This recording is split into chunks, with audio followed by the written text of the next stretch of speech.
with the view. The pain is never gonna stop if it's controlling you. I know that time can heal it all, I just gotta get through. I just gotta get through, I just gotta get through. Cause I feel like taking off, find a place with the view. The pain is never gonna stop if it's controlling you. I know that time can heal it all, I just gotta get through. Sometimes I feel like all is lost, but I know it's not true. I wanna put up all my walls cause I'm not in the mood, but then I cut myself off from the rest of the room. I know that time can heal it all if you're patient and soon. It can all be worth it, all the searching. Pain is never really permanent, but damn it hurts, man. I could feel all of the turbulence and it's concerning. I've been searching for a purpose, I hope it's worth it.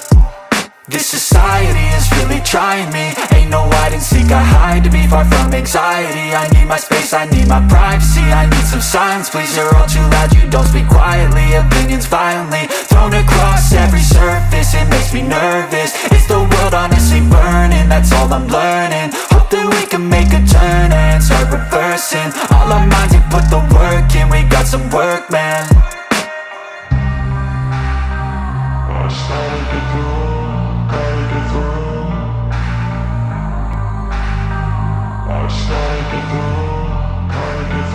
I can hear the demons call when they do what they do. And now I feel like taking off, find a place with a view. The pain is never gonna stop if it's controlling you. I know that time can heal it all, I just gotta get through. I just gotta get through, I just gotta get through. Cause I feel like taking off, find a place with a view. The pain is never gonna stop if it's controlling you. I know that time can heal it all, I just gotta get through.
And welcome back to another Industry Talk. I can't talk today. I have an amazing guest. I know I always say our guests are amazing, but I mean, they are. Director, producer, and good friend from doing these Industry Talks before, producer-director Brett Lark. How are you doing today, Brett? Dude, I'm doing so good. How are you doing, John? I am doing great. You know, it's great to have you here. We haven't had a director or producer on in a while. You're a man of many hats. You and our next guest is a person of many hats. And I love people that have many hats because they can show a lot of experience and talk about a lot of things. So the first thing I want to do is go ahead and introduce yourself, and then we'll get into the basics of your background, and then we'll talk about some things that you have coming up, and then we're going to open it up for our talent. Krista McPhail, who also looks like Tom Hanks, a talent of ours, says that is an amazing beard. So, thank you, I appreciate it, man. Been working on it. I've got my growing it out. But anyway, my name's Brett Lark, and if you haven't heard of me, that's all right. You can look me up on Google, and I've got a YouTube channel. We've done some work with Mr. Beast, and we've done some production as far as acting early on in my career, and now I direct and produce, and I'm really excited to share with everyone here what I feel like is a great instrumental talk on helping someone to get a good visualization of how they're going to bring their career to higher heights than they probably even thought that they could imagine, with some little ingenuity. So, yeah. A little ingenuity. Now, Well, of course, the hungry thing that people will see, if you've been on some pretty big sets, Yes. You've been on the set of Grey's Anatomy. You've been on the set of Ocean's 8. Uh, Correct. you've met and talked to people like it's funny. You got the beard. You've talked to Hugh Jackman and you've met Hugh Jackman. I want to talk about the Lego car. Okay, let's do it. I want you to tell everybody about the Lego car because they have no idea what I'm talking about. Sure. So we're in the middle of a YouTube series right now where we wanted to build and trade a Lego car into a real car for a friend of mine that's an artist. And our first trade was this amazing trade from a Lego car to this $5,000 painting. And now we're about to put another video for our next trade on top of that. But it's just fun. It's a lot of fun. I will be talking more about social media and what you can be doing to amplify your game. So that's exciting. Yeah, it's been a wonderful game changer for us in that extent as well. Now, Brett, did you ever aspire to be an actor, or did you always, when you got into this, you thought, "Hey, I'm going to be behind the camera. I like behind the camera and the work that we do behind the camera." What was your first inspiration? I never thought that I would ever be behind the camera, and I really don't get behind the camera too much. But I do know I've had to learn. I didn't have to. I decided to learn about camera operation, directing, writing, and a lot of the things that take place behind the camera. And I think that it's made me a better actor. But then additionally, it's given us opportunities to kind of chart our own course. Like Adam Sandler, great actor, but he does way more than acting. He's the money behind all of his projects. He writes all of his projects, or at least he's part of the writing team. He's coming up with the ideas. He understands all the facets around it and has his own production company. So, if he wants to work, he's not asking for a green light from someone.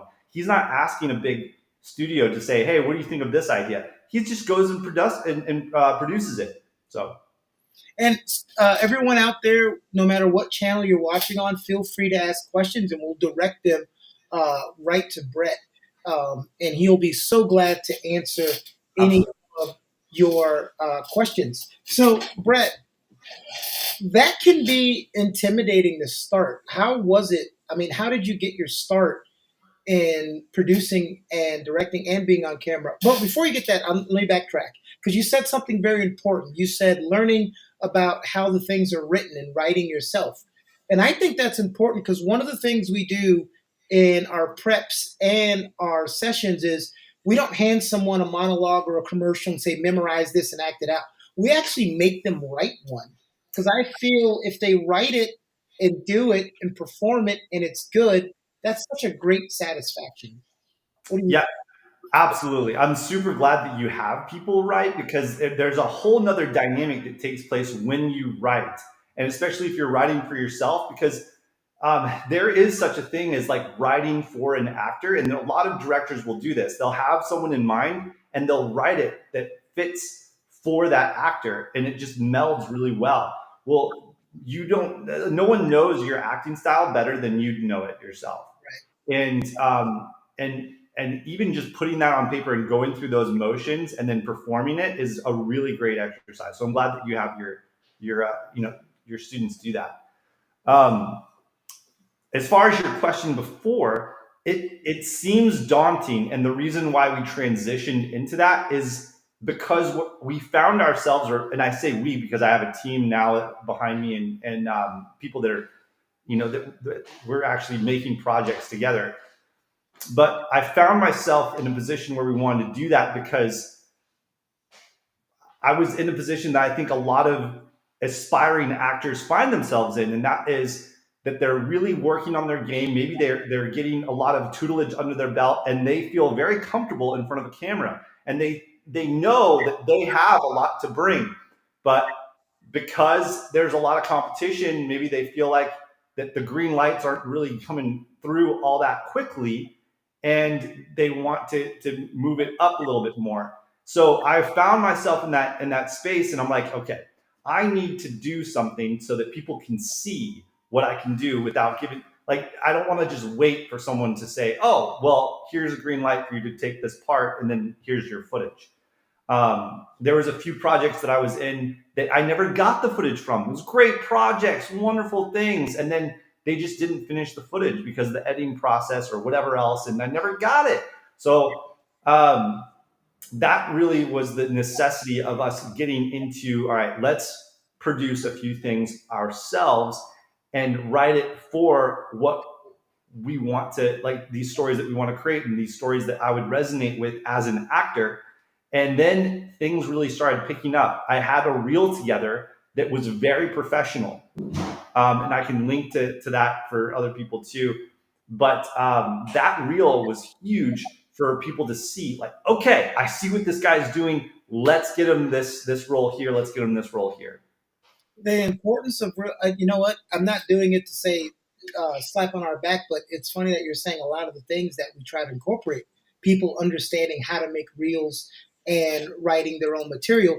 Chris McPhail says writing the monologue and the commercial was one of the best parts of the program. Thank you, Chris. I mean, I you know, a lot of people resist that. They're like, oh, just give them material. I just think writing it yourself and learning, because also I think that helps you understand that someone out there, when you're acting, has put time and effort into writing this, and Yes. you're Yeah. trying to bring that person's thoughts off paper and bring that to life. Now, here's the one I would say pitfall to writing that you can have if you start writing your own content. So I would like to just warn against this. Is it's easy to start writing and then all of a sudden you can't watch TV or watch movies the same. You'll start really picking things apart and being like, "Oh, that was terrible writing."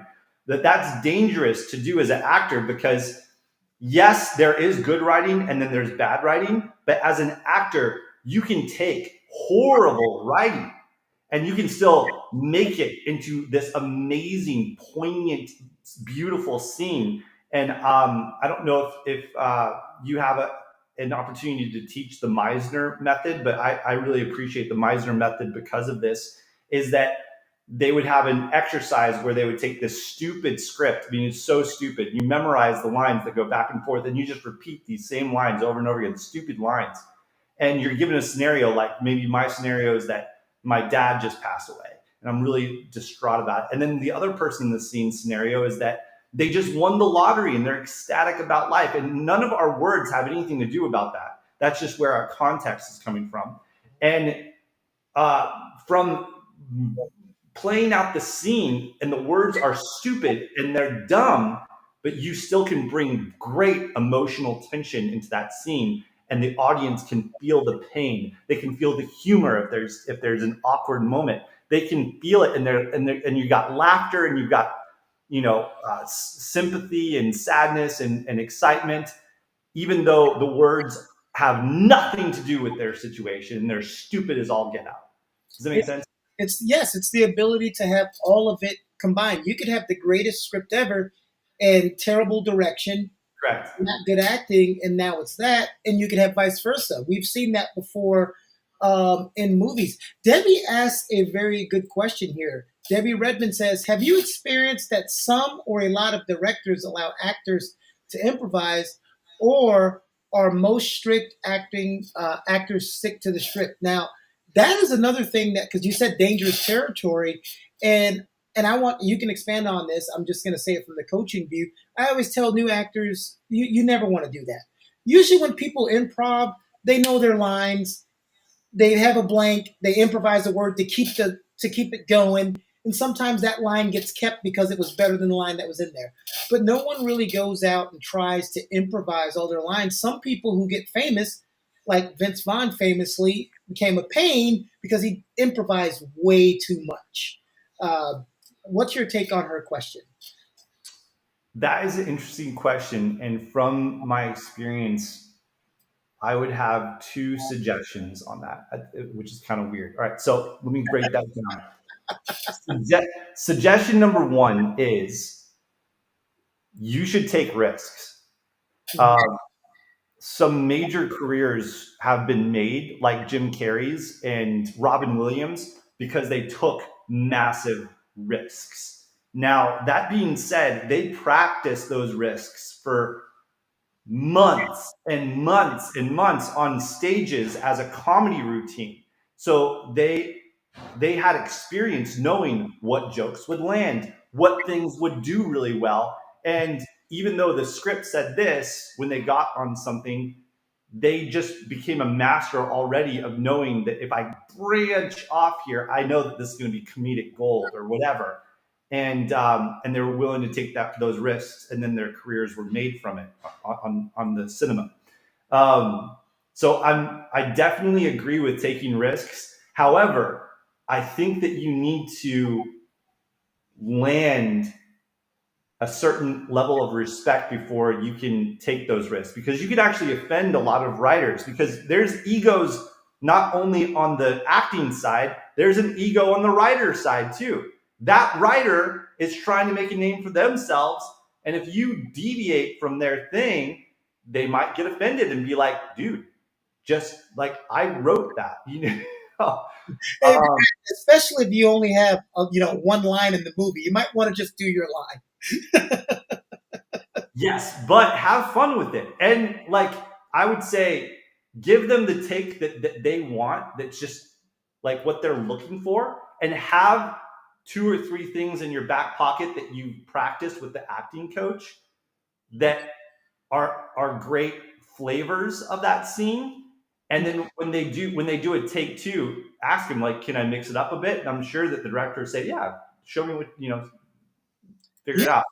Yeah, because I've even done that before, where they've taken all their shots, and I say, "Hey, can you do one more shot? And can I try this?" Yes. Sure. I let them get their stuff out of the way, so that's extremely advice. Yeah, do it the way that they've written it first take. Do that, I would say, especially if you're new and you're not established actor, and then have 2 or 3 things that you want to branch out and take those risks, and then they'll back you down, or they'll encourage you if they like it, right? So if you do something zany and they're like, dude, that was hilarious, and you're getting a whole bunch of laughter, well, then you're good to go.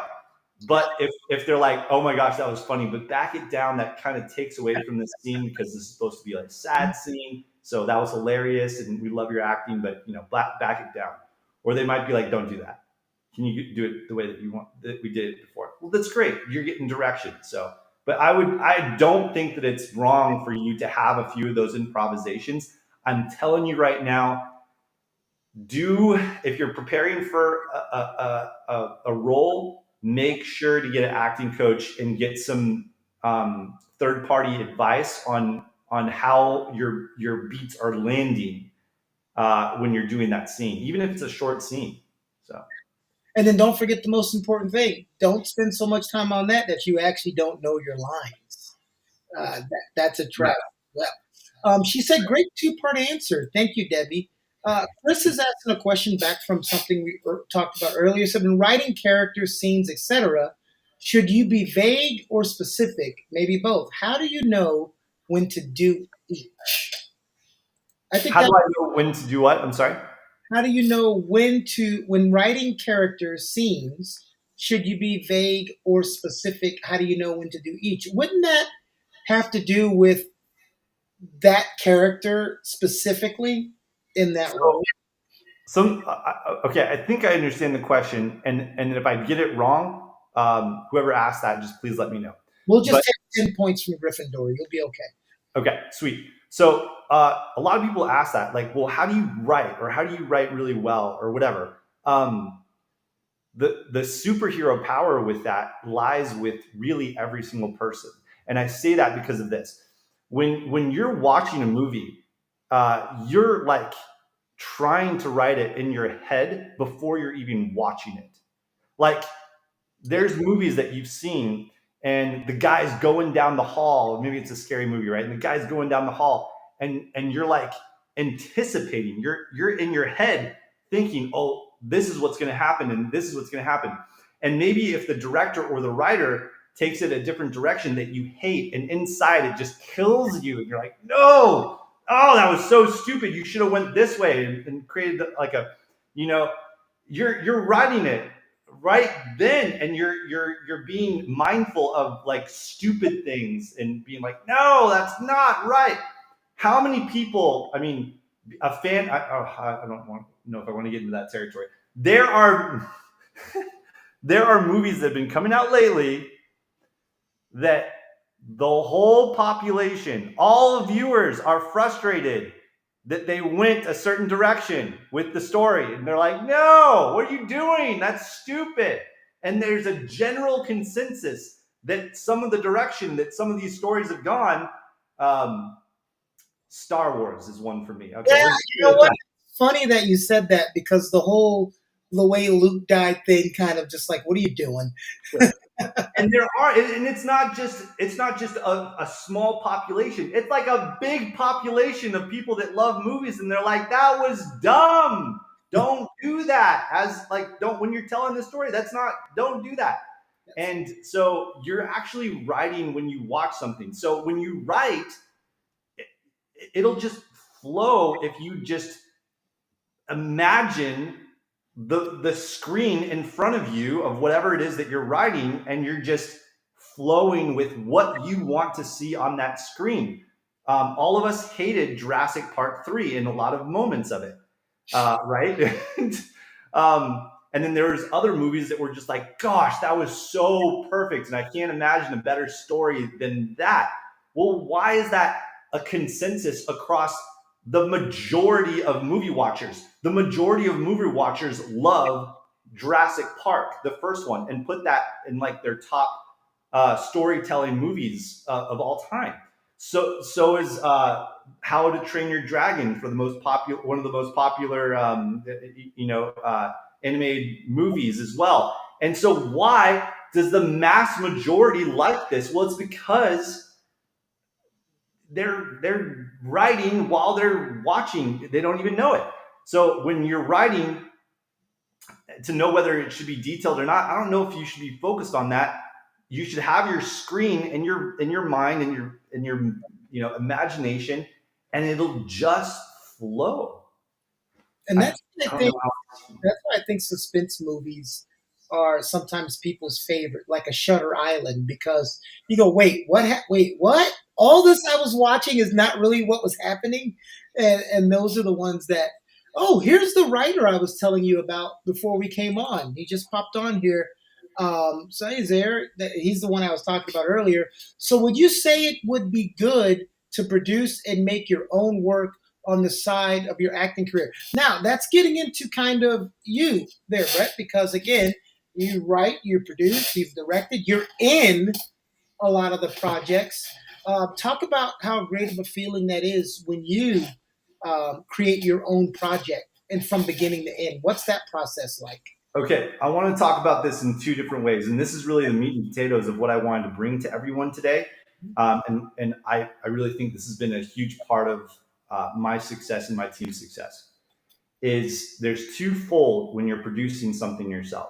Okay, uh, one is the obvious, is that you're not waiting for someone to give you the green light and throw you in your ideal role and get the footage back that's perfect and then put it in your reel, right? You're able to take your own destiny in your hands a little bit more and put your reel together so that you can show that. And before, like 20 years before, you didn't really need a reel, right? Your selling point was your headshots and your resume. And now, if you have headshots and a resume, you're drowning in a red ocean. And to be in that blue ocean, you need a standout quality reel that shows that you can act, that shows you in roles that really match your personality and that just crush it for your vibe.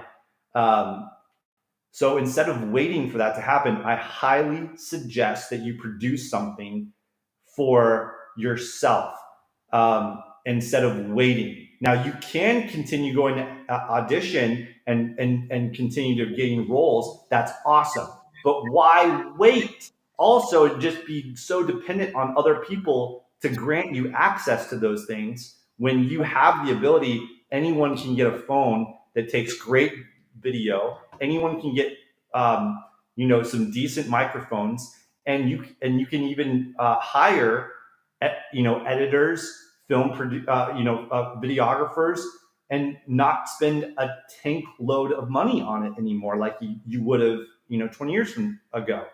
Um, Even the best of actors will do this. And I want to highlight, if you haven't seen it, Robert Downey Jr., when he left prison, and he had a lot of credits to his name, and I mean, he just finished Tropic Thunder with Ben Stiller, really established actor. And he wanted Iron Man, and he wasn't pegged for it. He had to audition for it.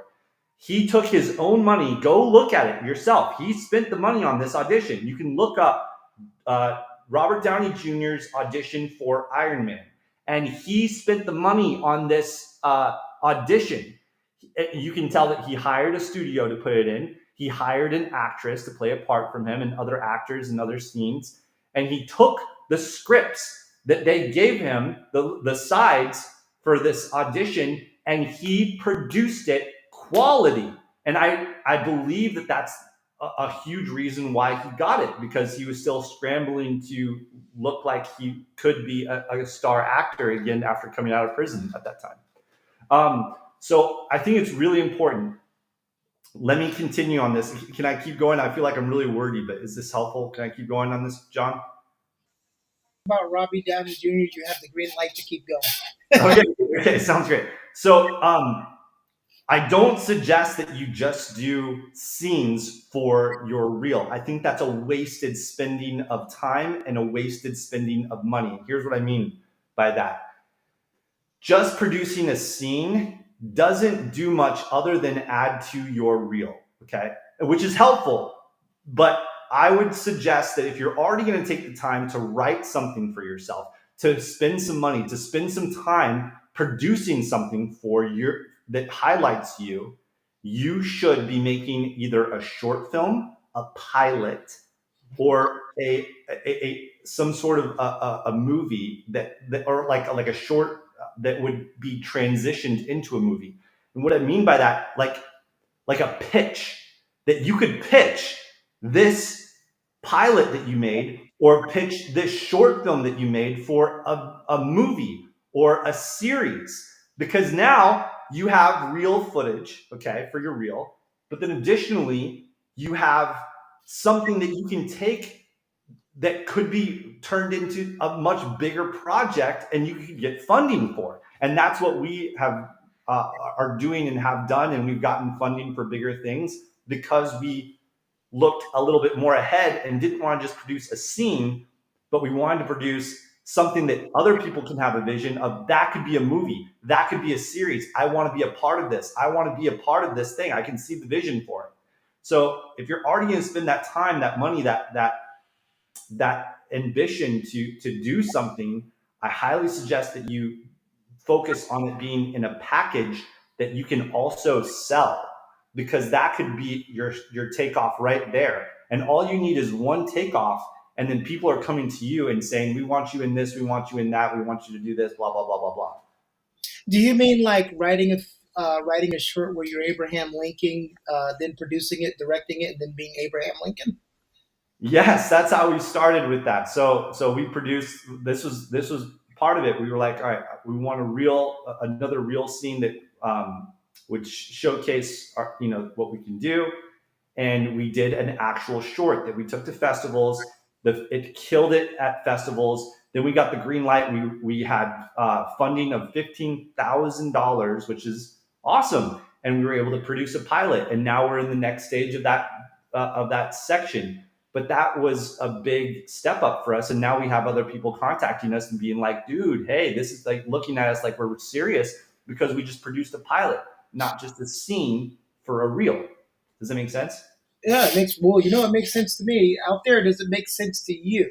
That's everyone saying that this is very great information, but always, of course. Before I get to more questions, was there any time, and I always ask this question to guests because it's always great to hear these motivational pieces. Is there any time throughout this part of your career where things got too much or you had other things going on and you almost had to make the decision to stop. What stopped you from stopping and motivated you and had you keep going to get where you are now? Okay, this is a good question. So I know a lot of people that are watching this right now are aspiring full-time creators. And so there's two places that someone might be coming from, really.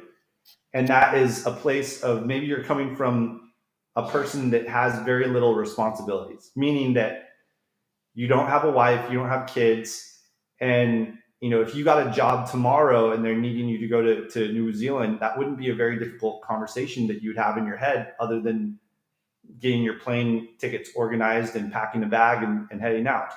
And then there's some of you that might have more responsibilities, like you might be married, a situated job, kids, that you can't just drop everything at the drop of a hat and say, this is my new dream, and I don't care whatever is going on around you, because you don't. You have commitments. And I'm sure that you care about your kids, as you should. I care about mine. So there are times where I've had to say, okay, we're still moving on this front, and I'm still pushing the ball forward, but I've got to take this time right now, and I got to make sure that I've got everything lined up for my family. Does that make sense? And it's not that the dream was put in the back burner or stopped or anything. In fact, that dream is still clear. It's just that I can't consciously sacrifice my kids or my kid or my other responsibilities in order for this dream to come true. Because even if I got the dream and I were to sacrifice those things, I would feel empty, and I know I would. If it would hurt. It would hurt bad. So it has to be all together. I want my cake and eat it too. I don't want to just, I don't want to just be at the end with a firecracker and no lighter. That I want all of those things to be at the same time. So Delicate. It's a very delicate balance. yes, and the second part, I didn't go into that. The second part of making your own content is this: when you start making your own content, and even as an actor and entertainer, you should have an LLC. And most people that are working to be a full-time creator has a job of some sort, and most of the time that's a W-2 job. And your W-2 income, your biggest expense is your taxes. If you didn't know that, you're paying like 30, 35, 40% taxes. If you're in California, you're paying probably more like 50% taxes. And when you have an LLC, when you're producing your own content, when you're creating YouTube videos and getting better on camera and understanding cameras and how to crush it and how to film and how to lead a team in production and film production, you're able to write off all these different expenses that you couldn't write off when you had W-2 income. Now, when you have W-2 income, your taxes are withheld, right, from your paycheck. You don't even see them. They're written on your stub that's like, oh yeah, you paid this much in taxes already. And maybe if you're lucky, at the end of the year, you're getting like a refund of like $1,000 or $3,000, even though they took more like $13,000 out of your paychecks. Well, if you're able to write off, which you are, if you have a business, if you have a production company, if you have an LLC that you're able to write these stuff off, as an actor or producer, you're able to write off the gym, because you have to keep your body in physical fitness. This is how you also make money, is you're an actor. You can write off your haircuts, your beard trimming. Yeah. Right off my massages. This is all. You can write off your massages. You have to be in optimal shape and athletic shape to do what you do. That's part of your business. You can write off your clothing if you're not, doing exorbitant, but like, the clothing that you're taking to auditions and the clothing that you're wearing for this video that you just produced and you know that you put on YouTube. I'll give you another example. Last year we really crushed YouTube. We were really working on our YouTube game, and we did. We went from just under 1,000 subscribers, and now we're over 2,000. And we have a bigger. That gave us a lot of learning curves, and now we have an even a bigger push that we're talking about this fall. And hold But on. in that time, we took a trip where I met Hugh Jackman and got a painting to him. And you know, my daughter got to see the Statue of Liberty, which she's always wanted to do. And we had this amazing trip. And normally, you wouldn't be able to write any of that off. But in this case, I was able to write off the plane tickets, the trip to the Statue of Liberty, the first row ticket to the Music Man, where Hugh Jackman was performing, that we got to attend and enjoy, but it was part of the YouTube video. And anyone, like if we ever got audited, and the IRS would be like, hey, did you really, you know, how could you write this off? All I have to do is say, look, here's a link to the YouTube video that we did. It's right there. That's our advertisement. That's our business, and they can't argue with it. Oh yeah, there it is. So producing and acting, you need to have your business thought process too, because you're able to now not only get a $3,000 refund at the end of your year, but maybe more like a $13,000 refund. And now take that 13,000 and take 10 of it and go produce an awesome short film that could be turned into a movie, or an awesome pilot that could be turned into a series. And maybe it is, maybe it does.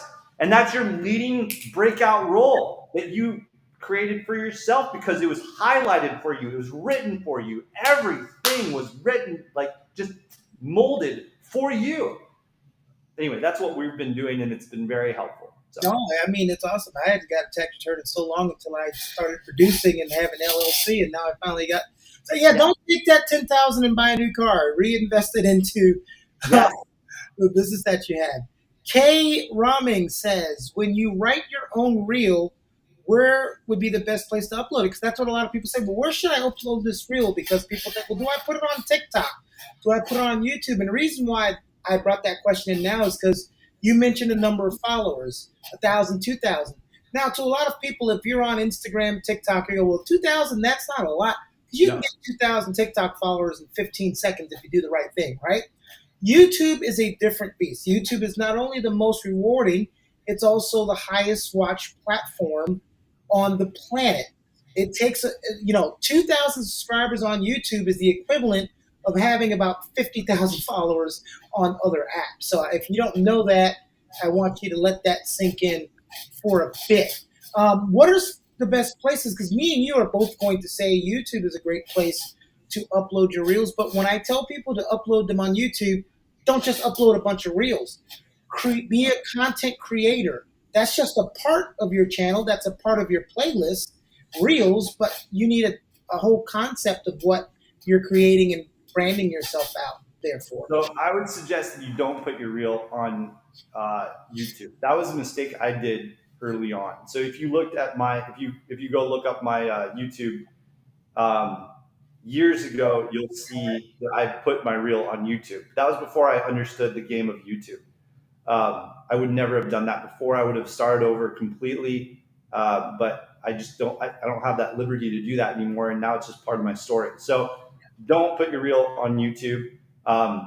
Your reel should be on something like Vimeo or like a Dropbox link that you can easily share. It's something that you can share with talent professionals. No one cares about your reel unless they're casting professionals or directors or writers that are considering to hire you as an actor, because they have a pain point. They need an actor for this role. That's what they're looking for. That is what they're looking for.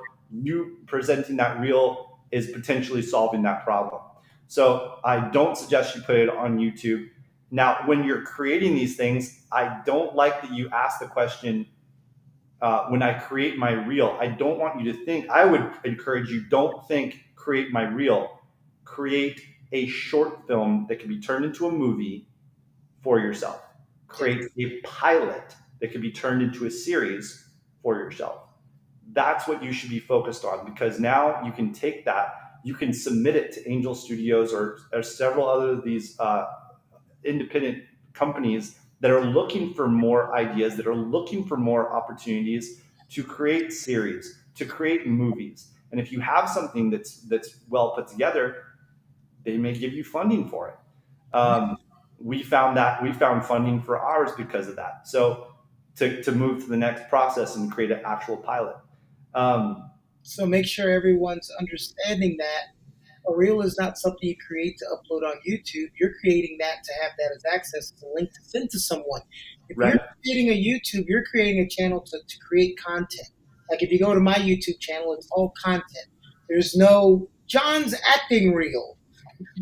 No. It should whatever you're putting on YouTube should be a story, a really good story, and it should have a beginning, middle, and end. And it should, study story, study like the composition of that. We did a deep dive in the study of story on short stories for YouTube. Mr. Beast is a master storyteller. It doesn't seem like it because some of the videos that you see, it's like, well, how can you tell a story by putting a billion Orbeez in your backyard? But he does, and it's really laced in there, and that's the reason why people are attached to it. It's not just the spectacle of it. Anyway, but yeah, anything when you're putting something together, if you are going the YouTube route, reminder that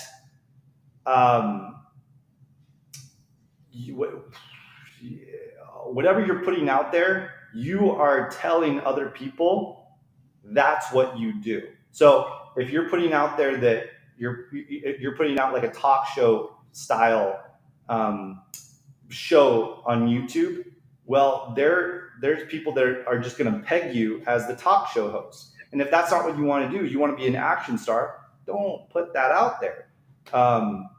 If you don't want people to be offering you jobs as a talk show host. If you want to be an action star, well, you need to be doing some things that are a little bit more actiony, and still create those cool stories.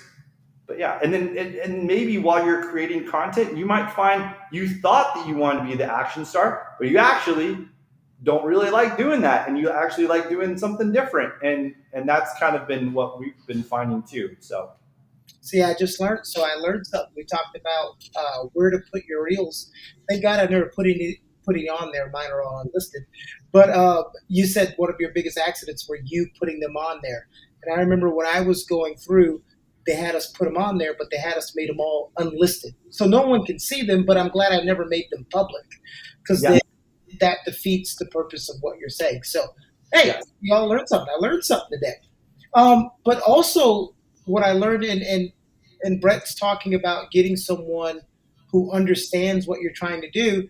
I can tell you, I called Brett one day. Remember, Brett, you trained me for about 6 hours Yep. on YouTube, and I was doing things totally the wrong way because I was like, I got this, I can figure it out, and I didn't have that expert that was showing me what to do. So I reached out to you. You sat down. We had about 6 hours of training, and that was very helpful. You have to also be willing to learn new things and know when you're doing something the wrong way. So, yeah. Can I talk on that for a second too, real quick? Mhm. Okay. I'm not. This might sound like a pitch and for it to sound corny or whatever, but it's really true. Everything in business and like right now, I'm about to pay $3,500 to an expert on taxes so that we can just really crush our tax game. But everything that we have gotten down to where it's been very successful and helpful in our area, I've paid someone that was much smarter than me in that area that have already done it, that has already been successful, to teach me that and to make sure I'm not making the same mistakes that other people will have to make because they have to stumble and figure it out on their own. It's super important to invest in yourself on the areas that you know that you want to improve on. and the way to do that is to find someone that has some success or a massive amount of success in that area, and get them to help you with that. So yeah, that's right. Oh, did we lose John? Did not lose me. I was giving you a close up. Oh, Debbie asked a question because you talked about making content and putting content out there. She said, "How do you prevent someone from stealing your idea if you make something like this?" I love it. I love it. So I love this topic, and I've talked about it a few times. You want to make your idea as fast as possible, and you want to make it as public as possible, because once you do that, Timestamp. it stops anyone from ever stealing that idea. What I mean by that is, um, no one could ever duplicate a Mr. Beast anymore. Otherwise, they'll just say, "Dude, you're a Mr. Beast knockoff." Um, as soon as you create something, uh, there's now a record of it when you make it public, when you put it on the internet. So there's evidence to show that, hey, you just copied this person, and you want to make it as public as possible, as quickly as possible. So I never suggest that anyone be scared that they're going to steal something. Now, we're doing a series, right? We shot a pilot, and I've already written out several episodes after that pilot. No, I'm not sharing that with anyone, because that defeats the purpose of us launching those episodes, and then they won't need to come and watch it if they already know what's going to happen. So I'm guarded with that material and making sure that we're not sharing that everywhere. But anything that I want to share with the world that we can do, you just need to do it. You need to create it and not worry about people stealing it. It's like, there was a great comedian. I can't remember who it was, but it was really funny, because he's like, my peers are always worried about other people stealing their jokes. I'm like, dude, I want people to steal my jokes, because then I can point to it and be like, he stole that from me from over there, and whatever, and we're piggybacking off of it, and then that gets other people to look up my stuff, and it adds more people to me. It's more advertising for me, is what he said, basically. And that's kind of the truth of it, is when people start picking up and piggybacking on your thing, then it brings people back to you more. So I wouldn't worry about that. That important thing that you said about. Let me know when we're wrapping up, John, because I have 2 points I really want to make. I got you. I will give it to you. That timestamp thing about putting it out there makes a lot of sense. I have an artist friend. I won't say her name, but she's a singer, and someone has the same name as her and sings the same type of music, and they sent her a cease and desist letter. She had to go and get all of these people and content that she had already posted on YouTube. Yep. 4 years before this person started posting. Yep. Now she was able to send her a cease and desist letter. And now with like a controversy like that builds press, news, articles that might be talking about that and different things like this, and it drives more advertisement to your brand anyway. So I'm gonna do one thing here. I'm gonna say Christopher's comment says, "Imitation is the greatest form of flattery." Yes. Someone said I was pole dancing. I don't know what that means, but I'll collect the money if you're giving it out. And then what we're going to do now, Brett, so this is the part where we spotlight our guests, so you'll be able to give your 2 points. I'm going to put you in a close-up scene, so they'll only see you, and you can go ahead and deliver home those 2 points and your final advice that you would like to give to the people that are watching. Okay, cool, sweet. All right. I mean, they're kind of an echo. To be successful at anything, you need training. So it's good that you guys are in classes. I've taken so many classes. And additionally, the other thing that I think that is really important is for you to make sure that you're putting practices in your daily life where you're training throughout your day. If you enjoy singing and you want that to be a part of your entertainment process, then while you're going to work, have songs that you're practicing and singing in the car and make that a habit. If there's, if you know, car time is a great time for you to be using your imagination, for you to be maybe memorizing some lines for a scene that you wanted to film when you get home, and making it a habitual thing in your free time, in your little off times, to be working on your craft, listening to podcasts on acting, or interviews from actors if that's the way that you're trying to go, and really utilizing your time effectively to where you're not just just existing and going through life and hoping one day it happens. Now, the other thing that is really important is don't wait. I think that a lot of people will end up asking me, like, how did you do all these things? You've written and you've done all this stuff, and you just keep doing it.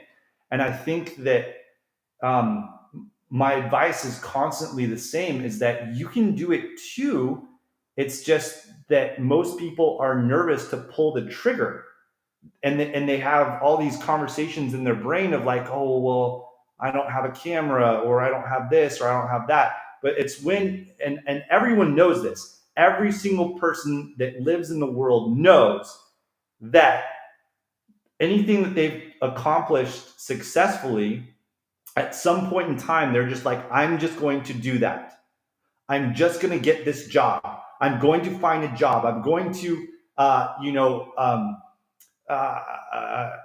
book a trip to this destination I've always wanted to go. It's when you make the decision that this is just going to happen. I'm going to give a deadline, and whether it's good or bad, I'm going to create something, and I'm going to make it good, right? But like, you just can't have that fear stop you from pulling the trigger. And there's so many different factors that will get you from pulling the trigger on creating your own pilot, on creating your own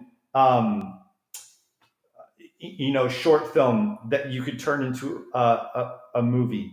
And the first one might suck a little bit, but that's okay. You're going to have to go through some growing pains. And our first short film that really is taking off for us wasn't this Abraham one. We've done several short films before that, before I even had this epiphany that we needed to focus on creating content that could be sellable, not just scenes. And there was mistakes that were made in those first few, but you got to go through those movements of making those mistakes, of networking with people. And then the last point that I want to make is this, is that relationships are so important. And I know everyone knows that, but and I know that this is a very elementary thing that I'm about to say, but I'm going to say it anyway, because I think sometimes we forget this. You make sure that you are the most positive person that you know. That when you get on the phone with someone, it's, hey, what's going on? Blessings, super positive.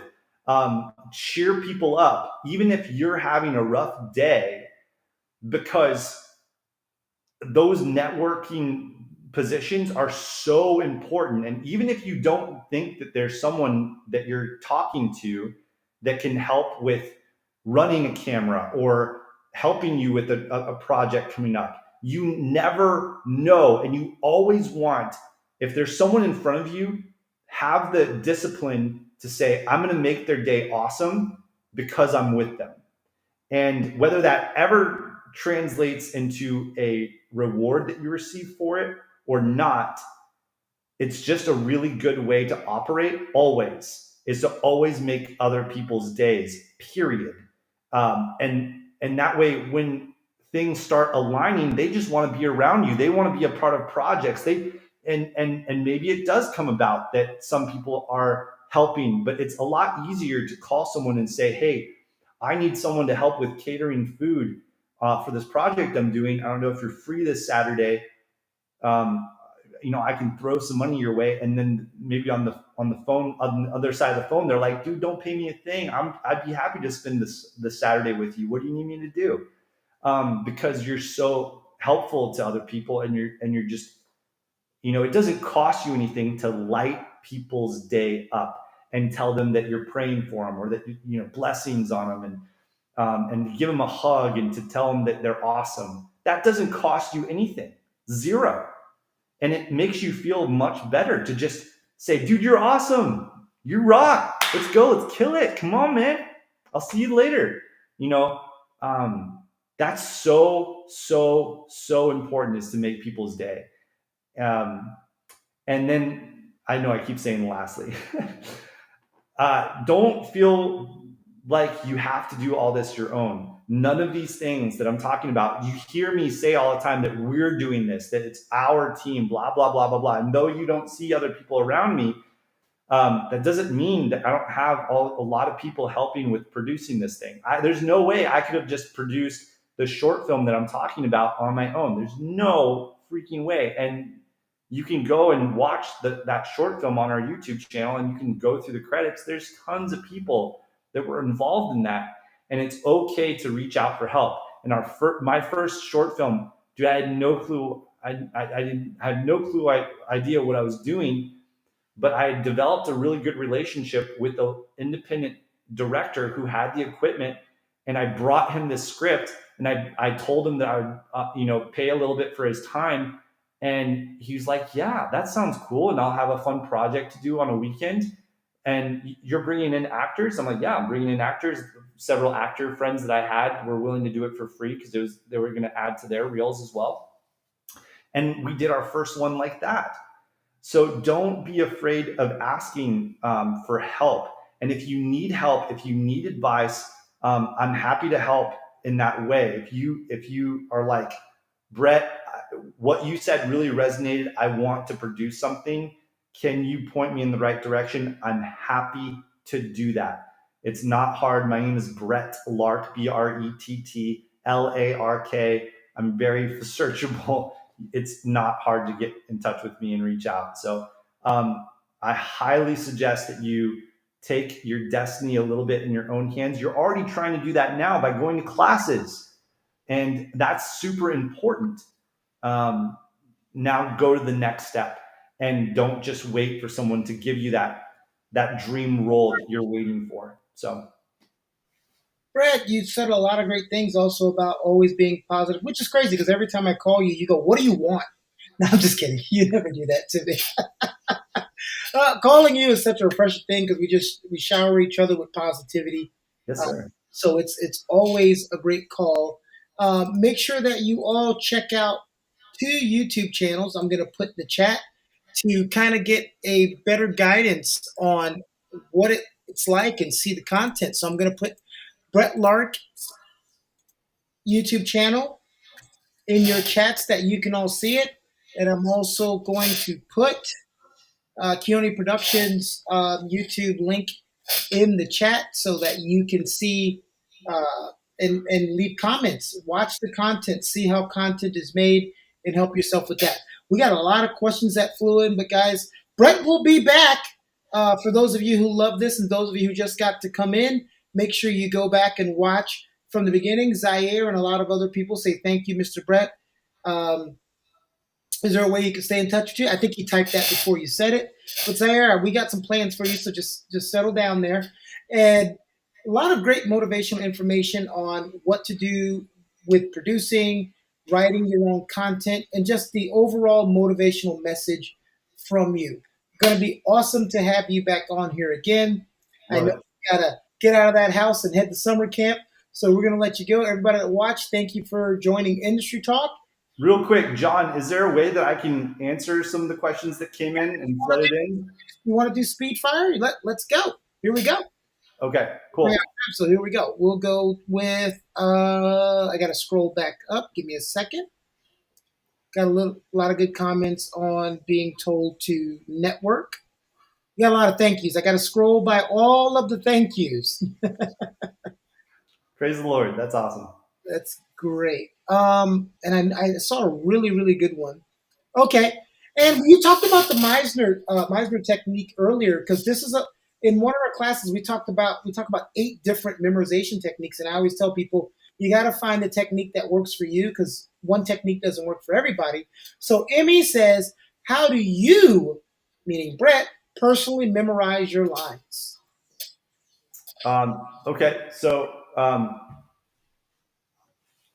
it's in stages. I'll look at the script.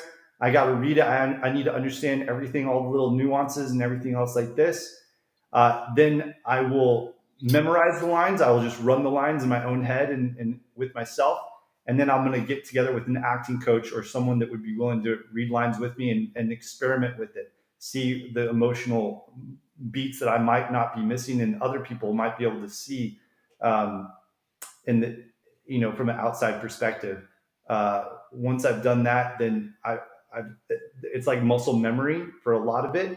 And I have a lot of range to move however I need to, where when I show up on set and there's a new actress or actor apart from me and they're giving me something new, I can just respond on what they're giving me. So Awesome. And trying to find her name. She had a question in here about content. Brenda and Chris both need to know what is a good length for a short film or pilot. Chris is kind of cool because I told you about the pilot we were shooting 2 days ago, and Yep. Chris was on there for me. So that was his first experience on shooting a scene. But what is a good length for a short film or pilot? 12 to 20 minutes. That is the standard.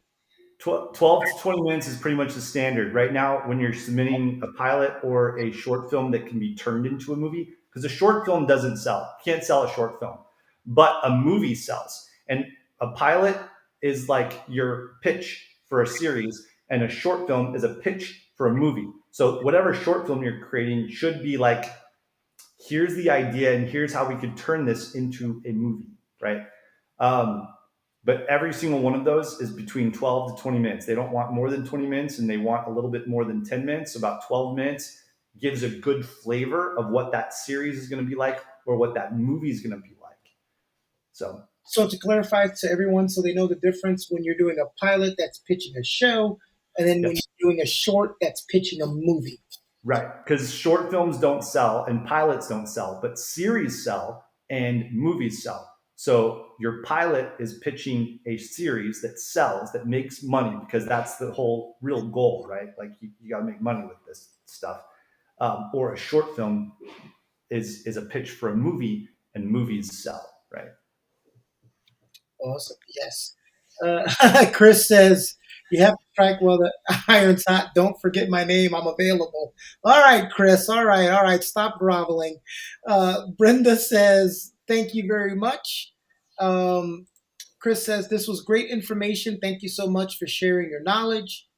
Zaire says, thank you, Mr. Brett.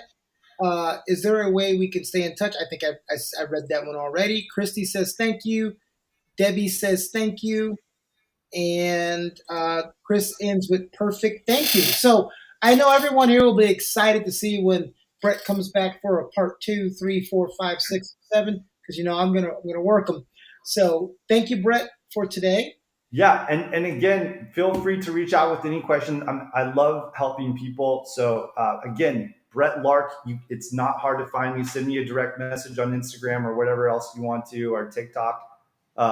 Not TikTok, sorry, Instagram or Twitter. It's in the description, everyone. All of his social media is in the description. So if you look in the YouTube, go to the description. You'll see his Twitter, his Instagram.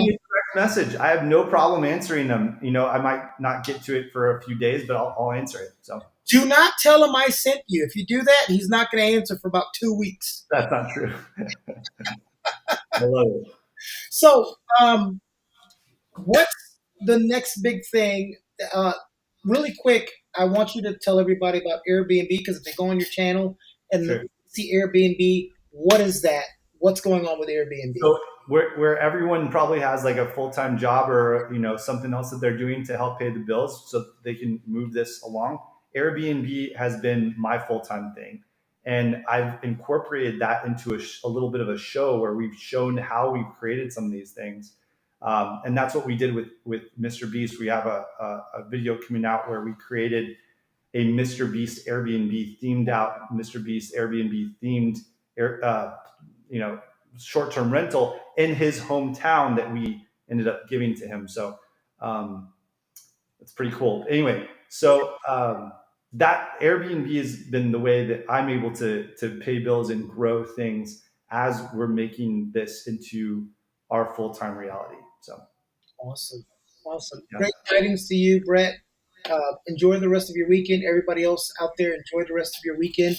We will catch you on the next Industry Talk in a couple of weeks. We have producer, writer, back-to-back producers, writers, and directors, April Miles. So if you didn't get to ask your writing, producer, directing questions, she's another great source to ask those questions to.